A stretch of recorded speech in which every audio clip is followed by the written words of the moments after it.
We are not limited to the laws of biology as we know them today. And when you marry those two new ways of understanding, it changes everything, because it means we are truly architects.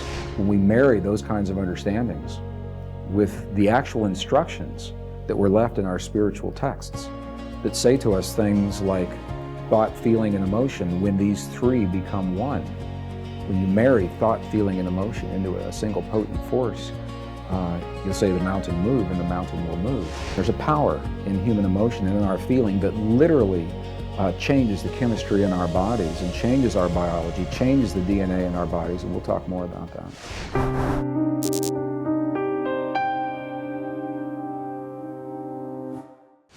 Spirituality is a language, only a way of being. And both languages describe our relationship to ourselves, to one another, to our world, and ultimately to a greater presence, however we perceive that presence. So whether we're studying science to understand who we are, or we're studying ancient wisdom and ancient traditions, for me they lead to the same path and into the same place. And in my time as a scientist, what I have found, my background's in the hard sciences. And as good as our science is today, we know it's incomplete. That the best scientists will openly admit that our science is incomplete. In many cases, our religious and spiritual traditions, as good as they are incomplete as well, because they've been changed over tremendous periods of time. So for me, as an engineer working in the defense industry, during the last years of the Cold War, watching the world come this close to doing the unthinkable, my question to myself was, how could we marry the best of the two ways of knowing, the best of science and the best of spirituality, into a greater wisdom that helps us to remember that we're a family, that we love one another, that we need one another in this world, that we are empowered in ways that we're only beginning to understand. And that ultimately has led, that's the umbrella under which all of my work falls. And the bottom line to everything we're doing is the different pieces unfold. And although they may appear to be very different from one another, prayer different from DNA, different from the magnetics of the earth, different from understanding an ancient text, what they're all saying to us, Michael, is that we are much more than we've been led to believe. We tend to live our lives within the limits of what we believe to be true about ourselves. And many of those limits come from what other people tell us, what science tells us, what religious traditions tell us, what our culture tells us, what other people tell us. And my question was, what if those beliefs are wrong? What if there's much more to who we are and our capabilities? And as we watch the greatest challenges of recorded human history unfold in front of our very eyes right now, we all sense, people all over the world have a sense that there's something more that we can do. And there's this inner yearning to understand what that is. So the bottom line to all of this work is that we now know beyond a doubt, and this isn't a wishful thinking and it's not a simple metaphor, that we truly are not limited by the laws of physics as we know them today. We're not limited in space and time. We are not limited to the laws of biology as we know them today. And when you marry those two new ways of understanding, it changes everything, because it means we are truly architects of our reality, of our bodies, of our world, and that there is an internal technology that is being birthed right now that I believe will replace the other belief systems that are falling away, because they served us so well. They brought us to this point, now they no longer make sense. They're falling away, and we are literally birthing a new belief system that it's not purely spiritual, it's not purely scientific, it's a marriage of both. It doesn't even have a name yet. And it's probably better that it doesn't, because the moment we put a name to it, it'll have a label and it'll be in the box and somebody's going to try to own that. So all of our work is about empowering us as individuals and as a family to meet the challenges that we're seeing in our personal lives and globally in our world today. My background is as a scientist. I was trained in the hard sciences as an earth scientist, as a geologist initially, as a life scientist, strong background in biology, and as a computer scientist. And as different as those sound from what we're doing, it's interesting to me. A growing number of scientists and researchers are now viewing human consciousness as a massive computer operating system. This is the metaphor they're using. And if you look at consciousness as an operating system, then what programs that operating system are the things that we call the beliefs, and how we feel, the human emotion and how we feel about our beliefs. What the science is now showing is that there's a quality of emotion that we can hold within our hearts. It's called coherent emotion. It's not a thought, it's a feeling. And there's a power in human emotion and in our feeling that literally changes the chemistry in our bodies and changes our biology, changes the DNA in our bodies, and we'll talk more about that. And also changes the physical reality around us in ways that look very mysterious to the Western mind, because the information that we have relied upon to tell us about those things in our past has been edited tremendously over the last 2,000 years. In other cultures, that information was not edited. So the value of going into living cultures, such as in the Tibetan monasteries or the monasteries of Peru or Bolivia or Egypt, is that we find that there is a wisdom intact, a living wisdom in their culture that was once a part of ours that we lost. And as we reincorporate that piece into what we already know, it empowers us to feel empowered and to feel that we're part of, rather than separate from, the situations in our lives, whether it's our marriages and divorces or the health in our bodies or the peace between nations. It's all the same energy. So science is the underlying factor. Between 1993 and the year 2000, Western science confirmed what ancient spiritual traditions have always said, and that is, in fact, that we are bathed in a field of intelligent energy, and that this energy plays essentially three roles. It is a container for everything that we experience in our universe. It is literally the container that holds the universe. It is a bridge between our inner and outer experiences. When you have a prayer in your heart and you wonder why it can have an effect in the battlefields of Iraq with our loved ones, it's because of the way this field works. So number two, it is a bridge. Number three, it is also a mirror. This field is a living, pulsating, shimmering, glimmering essence. It's a quantum essence that mirrors in the world around us what we create in our thoughts, feelings, beliefs, and emotions within us in a literal way. And this isn't figurative. It's a very different way for the Western mind to think about these things. But scientists now are finding, quantum physicists have determined that the quality of our beliefs while we are observing the world around us actually impacts and determines how the world reacts and how that world unfolds. So what's happened for almost 100 years, scientists have been doing their best to convince us that we're made of these little packets of energetic particles called quantum particles, and we believe them now. So we believe that we are a quantum essence on the one hand. Now that they're able to observe these quantum particles and see them do miraculous things like heal themselves and be instantly connected to everything, everywhere, no matter where they are, and they're not limited in space and time. Now that scientists can see the stuff we're made of has these miraculous particles, they're trying to separate us from those particles. They're saying, well, that has nothing to do with your everyday life. And the truth is, it has everything to do with our everyday life. Because my belief, and the belief of a growing number of scientists, is that rather than showing us our scientific limits, that the model and the behavior of those quantum particles are showing us our greatest potential. And what stands between us and experiencing the great potential that the universe holds for us are our beliefs. And our beliefs, we now know, are measurable quantities of energy that we can change in very precise ways to create these effects in our lives. And in doing so, we feel empowered to be part of, rather than separate from, the experiences in our lives. So this is being validated in accredited academic institutions, scientific institutions. Princeton University has done a lot of work with the Global Consciousness Project, validating that this consciousness field actually exists. We've done global prayer vigils, real-time applications of teaching people over the internet how to hold this quality of emotion in our hearts in a given window of time.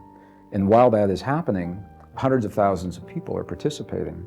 And we can measure what's happening in major cities. The emergency hospital room visits decline. Traffic accidents decline. Violent crimes against people decline. And when we stop doing those things, all those statistics reverse. So while science is still struggling a little bit to make the connection, what we can say is the correlations are high. The correlations are so high between when people experience these qualities of experience inside their bodies and when the world responds outside of them, that we say there has to be an effect, and it's a direct effect. So science is certainly involved. My sense is we could study these phenomena for another 100 years, and we will, and still may not know everything. And we are faced right now with some of the greatest crises: social, political, economic, military, environmental, health crises that we've ever seen in recorded human history. And my sense is that we can take what we do know and apply it in a way that helps us to become better people, create a better world, while we are studying to understand more how these effects work. So that is the thrust of all of my work. This is the 20th year we've offered these programs and this work in one form or another. And I left the defense industry at the end of the Cold War specifically to develop this internal technology that empowers us to love and to care for one another and to become a part of this world and feel that we are somehow participating in our ultimate destiny rather than passive observers allowing the world to happen around us and questioning the things that cause the suffering in the world. We tend to live our lives within the context of what we believe to be true. And in large part, those beliefs have either come, as we mentioned, from what current science says to us, or what ancient traditions have said, and we've relied upon the written records of our past to a large degree to validate who we are. A lot of people don't like to acknowledge that that's true in this technological world, and it is true. And what's so interesting about that is in our Western culture, there is a lineage of wisdom that links us with our past. And we know that that lineage, that chain of wisdom has been broken at least twice in recorded human history. The first time was with the burning of the Great Library in Alexandria, Egypt, when the Roman historians tell us over 532,000 documents were destroyed. Many of them were ancient in the 4th century BC. And the second time was with the editing of our biblical texts as we know them today. The very well-known Council of Nicaea in the 4th century, the year 325 AD. We know at least 25 books were completely removed, and another 20 were edited to become what we now know today as the Western Christian Bible. And as good as that document is, it's a good document. The best scholars, biblical scholars, will freely admit that it's incomplete. And the reason is because so much of this information was lost. And we know it's lost because we began recovering it with the Dead Sea Scrolls and with the Nag Hammadi Library in the 20th century, the Gnostic and the Coptic texts that were found in Egypt, in the Middle East. So when we reincorporate the wisdom that was edited for whatever reason in the 4th century, and there are a lot of speculation about why those edits occurred, but the bottom line is we lost the written keys that remind us of who we are in the universe and our relationship to this world that we live in. We've always held a sense within that there's more to us, that we are empowered in some way. We feel powerless. We say it's too much, it's too big for us, because we have lost the information that tells us that we're a part of all of that. And now that we're reincorporating information, what we understand is that very few people can change, make a subtle shift in the way they believe. And the belief is defined as a thought, feeling, and an emotion. 3 separate related experiences in our bodies. And the subtle shift in the beliefs of a few create a tremendous change, a measurable change in the world around us in ways now that we're only beginning to understand and apply. And in those understandings, we are empowered, not to control, or manipulate. I'm going to be very clear about that. It's not about manipulating our world, it's about participating. The physicist John Wheeler, a colleague of Einstein's from Princeton University, is still with us today. And he has stated now a radical departure from traditional physics. Historically, we believe that we're relative latecomers in the universe that happened a long time ago, and that we have very little effect in our world. And John Wheeler is saying just the opposite. He's saying it is consciousness in the act of us participating, interacting, observing the world that actually creates the stuff the universe is made of. John Wheeler is essentially saying that the universe is made of our relationship and our interaction with the world around us, that consciousness creates, is what he's saying. A radical departure from the way we've been led to believe. We work in the past, and when we marry those kinds of understandings with the actual instructions that were left in our spiritual texts that say to us things like thought, feeling, and emotion, when these three become one, when you marry thought, feeling, and emotion into a single potent force, you'll say the mountain move, and the mountain will move. Whether that's the healing of a cancerous tumor or the peace between two nations on the brink of war, it's the same energy. And these understandings allow us to participate in all of those things in ways that are very empowering, and in that way allow us to become architects of our future and our destiny rather than simply wishing and watching, waiting to see what's going to happen. In 1986, I was an engineer working behind the scenes during the Cold War. It was a very frightening time in the history of our world, and we came about this close to doing the unthinkable and unleashing the forces of nuclear weapons on civilian populations in a way we thought was survival. It was just an insane time, absolutely insane. And it was during that time,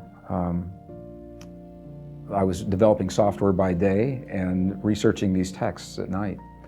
And it made tremendous sense to me if we were going to find, knowing that text had been edited and distorted, if we were going to find the truth of what was left to us by our ancestors, we'd have to go to places that had been least disturbed by Western civilization, and that meant some travel. So we've found ourselves in the temples and the tombs in Egypt, in small villages in the Andes Mountains of Bolivia and Peru, in the monasteries of central China and Tibet, over 17,000 feet above sea level. Beautiful, beautiful part of the world. And it's a tough trip to get there. And the value, people asked me, they said, well, why would you take the time to go to these places? Just, go to the library and check out a book. And the thing is, when we look to a culture that is no longer with us, the temple walls in Egypt are beautiful. To some degree, we believe we know what they're saying to us. And to a large degree, we speculate because we're not even sure we understand the hieroglyphs 100%. But when I can sit and look into the eyes of another living human who has preserved this wisdom, a Tibetan monk or a nun or an abbot, and either directly or through the translator, I can ask them the questions. I can say, when we see your prayers for 16 and 18 hours a day, and when we see you creating the miracles in your world, when we see you healing bodies in less than 3 minutes of people whose lives are going to end, when we see you doing those things on the outside, tell me what you're doing on the inside. What happened? What did you do to create that? And then I can ask them again and again until I understand very clearly what it is they're saying to me. And what they're saying is essentially what Western science has found. They're saying that what they call prayers are based in the power of human emotion, the very power that has been discouraged, especially in males in Western civilization, the very power that is contained in the texts that were edited from our Bible in the 4th century, the very texts that discourage us from experiencing that power of emotion. And what the ancients say, it's the most powerful force in the universe. That it's the feeling and the emotion in our bodies as physical beings that the angels in the heavens cannot experience, because they don't have bodies to experience them in. So however you want to look at it, whether it's from a scientific perspective, showing that the observer is changing the reality of the physical world, or from the spiritual perspective, saying that what you feel in your body is your prayer. Either way you're looking at, they're saying essentially the same thing. And that's the value of going to these places. Because the scientists now are beginning to understand, hey, there's a field out there, that's acknowledged. Hey, our observation is affecting the field, and what happens, that's acknowledged, and they're saying, what do we do with it? And you go into the ancient traditions, and they begin where we've just arrived. They say, oh, sure, there's a field out there. My Native friends, I remember the first day I shared this story with a Native American friend of mine I've known for years. And I said, they just made the announcement in the scientific journals. They found a field of energy that connects everything and all of creation. And I was very animated and very excited. He looked at me and he said, so, we're glad you figured it out. They already come from that place, and then they take us the next step. They say, not only does that field exist, here's how you use it. Here's how you apply it in your life. Here's how you make your village or your community a better place to live in your world. So for me, it makes tremendous sense, Michael, to honor our past in both ways of knowing, scientific, spiritual, to give both the same consideration, because they're us coming to terms with who we are in this universe. Honor our past and listen to what our ancestors were saying to us, because they spent tremendous amounts of time. They built entire temples and libraries and stories dedicated to handing a wisdom to the people of their future that they could only imagine in their minds. I mean, they could only imagine who would be here 2,000, 3,000 years from now. They had something to say to us. And it makes tremendous sense to me to understand what they said and marry that with what we have found to be true into a greater wisdom. And I know there are other authors who feel that there's a danger in doing this, that there's a danger in bridging science and spirituality. And I understand their thinking, that their thinking is that if we link spirituality with science as it is today, that we'll get stuck. And if you're looking at a static science, I would agree with that. There's a hierarchy in the sciences that define our world today. It begins with physics. All sciences are based upon what we know about physics. And from physics, chemistry evolves. And from that, biology. And from that, the life and the mental health sciences. And there's a disconnect today, because what has happened is physics changed in the last 70 years from a mechanical view of the world to an energetic view. The other sciences are lagging. They're making progress, and they haven't quite got there yet. On the one hand, on the other hand, we're looking to these sciences to solve the problems of our world and of our bodies. So the spirituality, to me, is a bridge that marries the sciences. And science is a bridge that marries the different spiritual traditions into a greater wisdom. We can call it whatever we'd like to call it. But I think that's the value of going into these ancient cultures, because they've got a pure lineage of wisdom that hasn't changed. And they've held that over time in a language that doesn't make sense to us, hasn't in the past. And we've got science that's only about 300 years old that is good, it's incomplete. So you marry those two together, and we've got a new belief system, a new way of looking at our role in the universe. Since the mid-1950s, when the double helix was discovered as the form of DNA, DNA has been called the language of life, and it's been a metaphor. It's been used as a metaphor. Can I tell you a short story? In the 19th century, there was an archaeologist named Heinrich Schliemann who read a book called the Iliad by Homer, and that was believed to be a metaphor, a fictional story of the forces between good and evil and light and dark. And he read this book and he asked himself the question, he said, what if this isn't fictional? What if it's a literal account of something that actually happened? What if we followed the clues that were left in the Iliad? Where would it lead us? And to make a long story very brief, he did precisely that, and it led him to a mound of earth that he and a team excavated. And in that mound, they found that 9 layers, 9 levels of 9 cities that had never been known to exist before. And on the 9th layer, they found the ancient gates of the city of Troy. And we knew for the first time that Troy was a real city, and that Trojan War was a real war, and that there was a Trojan horse in the hell end of Troy. And all he did was follow the literal clues. Ancient traditions have been left to us that are said to literally describe the way a greater force created the universe and our bodies. And those texts are very mystical, and they've been believed to be metaphors. My question as an engineer was, what if we take those texts literally, just like Heinrich Schliemann took the Iliad literally? What if we took the instructions in the ancient Sefer Yetzirah, for example, the third mystical book of the Kabbalah? It's only 1,000 lines long, and it's as if an observer were watching God create the universe in our bodies and taking notes.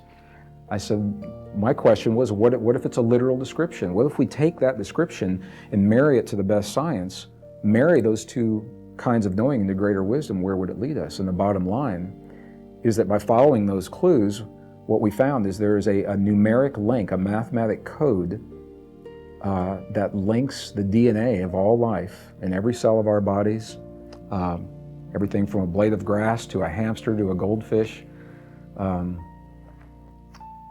It links the DNA of all life to the letters of ancient alphabets in a very precise way. And this is a very bizarre way of looking at DNA, but what it says is that because of this mathematic link, we can take the letters of those alphabets and place them into the strand of DNA in precise places. And when we do that, following those instructions, lo and behold, the DNA begins to spell words, and the words begin to spell sentences, and the sentences make sense. And while we don't know precisely who or what is responsible for that code in our bodies, what it says to us is, number one, it says that we're here on purpose. We're no fluke of nature. We're no accident of biology. We are an intentional species. And that there is a message encoded. It's not on a temple wall or in a text somewhere that could crumble after a few thousand years. It's in the creation itself. There is a literal message, and the very first line of that message literally translates into the languages of ancient biblical Hebrew, ancient Arabic, and ancient Sanskrit. Precisely the same language literally says to us the words, God eternal within the body. God eternal within the body. It's like the introduction to a book. Every cell in our bodies has the genetic material in the very first level of the code. It's the same for all of us. It doesn't say who God is or where God came from. We're now working with the deeper layers to find out precisely what God eternal within the body means.